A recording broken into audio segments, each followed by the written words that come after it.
इस साल सर 250 या 300, 250 से ऊपर रजिस्ट्रेशन।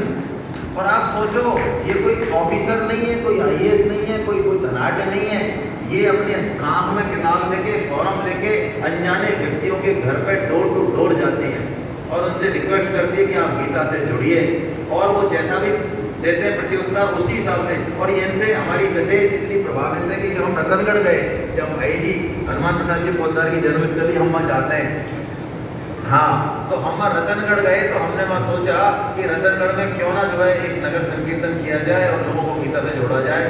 तो धूम मचाई हमने वहाँ। तो हमारी धर्म पत्नी इनके साथ गई, हमने कमांडो छोड़ दिए, कमांडो जाओ और कवर करो सबको। कुछ लोग तो कीर्तन में रहेंगे, आधे आधे कमांडो कवर करो सारे दुकानदारों को। हम वहाँ से 17 रजिस्ट्रेशन करके लाए और अकेले उसमें से 5-6 से ज़्यादा इनके थे। तो ये कहती हैं, हमारी धर्मपत्नी ने बताया कि उनका प्रचार करने का ढंग बहुत अलग है। क्यों?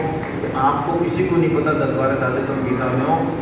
ये कहती है कि कृष्ण है ना मेरे साथ चलते हैं, और मैं कृष्ण से कहती हूँ देखो अब मैं तुम्हारा काम करने जा रही हूँ, अब मुझे जिसके पास तुम ले जा रहे हो ये काम जो है तुम ही बात करोगे और तुम ही काम करोगे, फेल होगे तो तुम होगे और पास होगे तो तुम। क्या बात।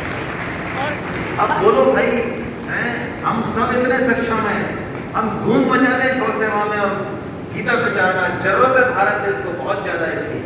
इतने लोग हैं जयपुर में, मैं कह रहा हूँ, क्यों नहीं वो गौ सेवा करेंगे, क्यों नहीं वो गीता पढ़ेंगे? पूरा संसार बदल सकते हैं हम। विवेकानंद जी ने कहा 50 चाहिए मुझे मात्र, केवल 50 चाहिए, मैं दुनिया बदल सकता हूँ। और देखो मेरी भाषा बहुत कठोर है, हम जब भगवान का नाम आता है तो कुछ बंदे उठते हैं, बाकी ऐसे बैठ जाते हैं कस्टडी जोन में, सेफ जोन में। लोगों को कहो ये काम नहीं हम नहीं करा पाएंगे, कैसे होता होगा ऐसे।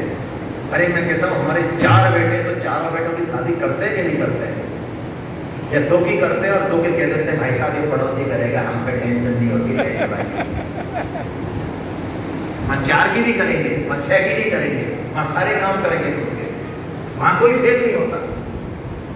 और जब बात आती है देश समाज और भगवान के लिए, तब वहाँ तो बस फिर भाव अलग निकलते हैं। ये समय है भाई, लगिए और आनंद लीजिए।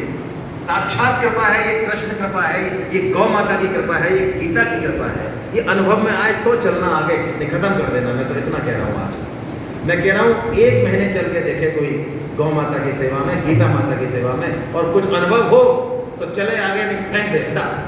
मेरा तो यही स्वभाव था, मैंने कहा हटा, कुछ नहीं होगा किसी को अनुभव, हमको हो अनुभव, यहाँ हो तो बात बने आगे, नहीं तो नहीं चलेंगे आगे। प्रणाम।